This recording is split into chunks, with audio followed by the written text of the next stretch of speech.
In 1770, Captain Cook's ship Endeavour ran aground on the coast of Queensland, Australia. While some of his men made repairs, Cook led an exploration party and met the Aboriginal people. One of the sailors pointed to the animals that hopped around with their young riding in pouches, and asked an Aborigine what they were called. The Aborigine replied, "Kangaroo." From then on, Cook and his sailors referred to the animals by this word. It wasn't until later that they learned it meant, "What did you say?" I tell that story in my introductory course every year. It's almost certainly untrue, and I explain that afterwards, but it's a classic anecdote. Of course, the anecdotes my undergraduates will really want to hear are ones featuring the heptapods. For the rest of my teaching career, that'll be the reason many of them sign up for my courses. So I'll show them the old videotapes of my sessions at the Looking Glass, and the sessions that the other linguists conducted. The tapes are instructive, and they'll be useful if we're ever visited by aliens again, but they don't generate many good anecdotes. When it comes to language learning anecdotes, my favorite source is child language acquisition. I remember one afternoon when you are 5 years old, after you have come home from kindergarten. You'll be coloring with your crayons while I grade papers. "Mom," you'll say, using the carefully casual tone reserved for requesting a favor, "can I ask you something?" "Sure, sweetie. Go ahead."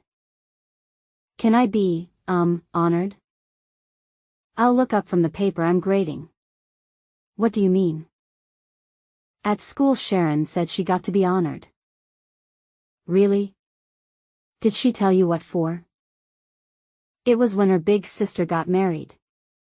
She said only one person could be, honored, and she was it." "Ah, I see. You mean Sharon was maid of honor?" "Yeah, that's it. Can I be maid of honor?" Gary and I entered the prefab building containing the center of operations for the Looking Glass site. Inside it looked like they were planning an invasion, or perhaps an evacuation.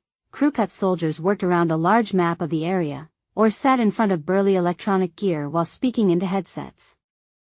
We were shown into Colonel Weber's office, a room in the back that was cool from air conditioning.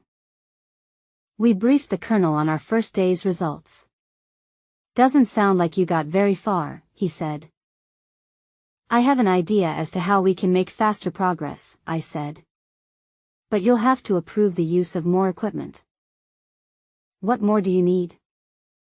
"A digital camera, and a big video screen." I showed him a drawing of the setup I imagined.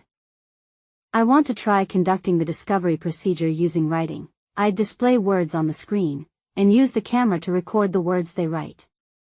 I'm hoping the heptapods will do the same." Weber looked at the drawing dubiously. "What would be the advantage of that?" "So far I've been proceeding the way I would with speakers of an unwritten language. Then it occurred to me that the heptapods must have writing, too. So, if the heptapods have a mechanical way of producing writing, then their writing ought to be very regular, very consistent. That would make it easier for us to identify graphemes instead of phonemes. It's like picking out the letters in a printed sentence instead of trying to hear them when the sentence is spoken aloud." "I take your point," he admitted. "And how would you respond to them? Show them the words they displayed to you?" "Basically. And if they put spaces between words, any sentences we write would be a lot more intelligible than any spoken sentence we might splice together from recordings." He leaned back in his chair. "You know we want to show as little of our technology as possible."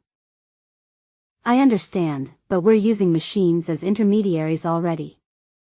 If we can get them to use writing, I believe progress will go much faster than if we're restricted to the sound spectrographs." The colonel turned to Gary.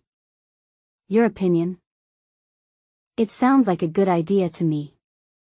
I'm curious whether the heptapods might have difficulty reading our monitors. Their looking glasses are based on a completely different technology than our video screens. As far as we can tell, they don't use pixels or scan lines, and they don't refresh on a frame-by-frame basis. You think the scan lines on our video screens might render them unreadable to the heptapods?" It's possible, said Gary. We'll just have to try it and see. Weber considered it. For me it wasn't even a question, but from his point of view it was a difficult decision. Like a soldier, though, he made it quickly. Request granted. Talk to the sergeant outside about bringing in what you need. Have it ready for tomorrow. I remember one day during the summer when you're 16. For once, the person waiting for her date to arrive is me. Of course, you'll be waiting around too, curious to see what he looks like.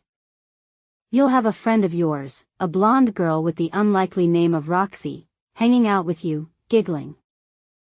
You may feel the urge to make comments about him, I'll say, checking myself in the hallway mirror.